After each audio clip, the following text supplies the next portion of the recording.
हमने शुरू से एक शब्द कहा है कि हम सत्ता में सत्ता सुख के लिए नहीं आए हैं, व्यवस्था परिवर्तन के लिए आए हैं। व्यवस्था परिवर्तन कैसे होगा, उस दिशा में हम कई जगह आगे बढ़े हैं। सही मायने में किस फ्रेमवर्क पर डिप्टी कमिश्नर काम करेंगे, किस फ्रेमवर्क को लेकर हमारे एसपीज काम करेंगे, क्या कोई एजेंडा आपने अपने बनाया है कि हम इस डिस्ट्रिक्ट में लगे हैं तो हमने किस फ्रेमवर्क को लेकर काम करना है।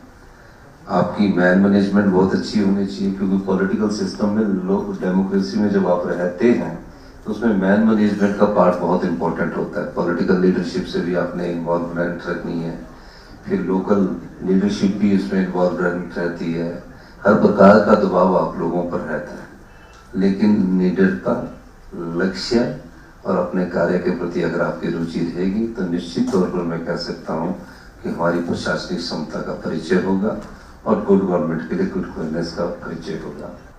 और अब समय है, 40 साल पहले जिस इन्वेस्टमेंट को हमने इन्वेस्टमेंट के नाम पर किया, अब इन्वेस्टमेंट ड्रेन हुआ है हिमाचल का। और ऐसी कोई बात नहीं है कि हम अपने पांव पर खड़ा नहीं हो सकते, पर उसके लिए योग्यता आपकी है, क्षमता आपकी है और नियत ठीक होनी चाहिए। अगर हमारी नियत इस प्रदेश को आत्मनिर्भर बनाने की है तो निश्चित तौर पर हम आत्मनिर्भर बनेंगे।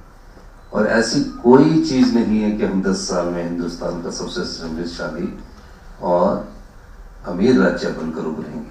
अभी उस अर्थव्यवस्था के कुछ साइन मिलने शुरू हो गए हैं। मैं पिछले कुछ दिनों से अपनी इकोनॉमी को देख रहा था, रिवर्स इकोनॉमी को देख रहा था, तो हम थोड़ा इम्प्रूवमेंट की तरफ बढ़ रहे हैं। अब जब साइन इम्प्रूवमेंट की तरफ बढ़ रहे हैं तो निश्चित तौर पर हम सही बात पर आगे जा रहे हैं। जो हक हिमाचल का है, हिमाचल के लोगों का है, उस हक की लड़ाई हम लड़ेंगे किसी भी प्रकार से।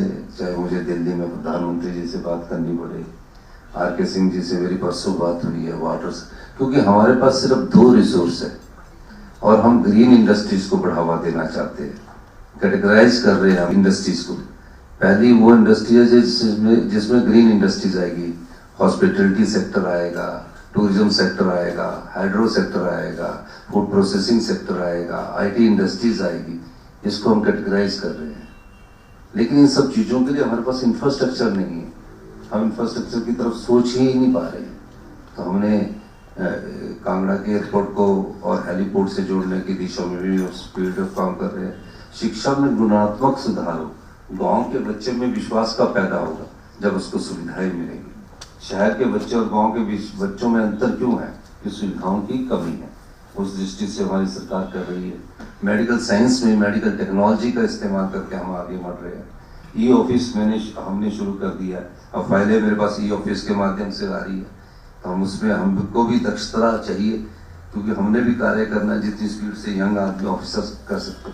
और जितने यंग ऑफिसर्स आए, आपने जीवन का आपने टेस्ट पास किया है, आपने मेहनत की है, उस मेहनत में आपका कर्म अगर जुड़ जाएगा तो सही दिशा में आप आगे बढ़ो।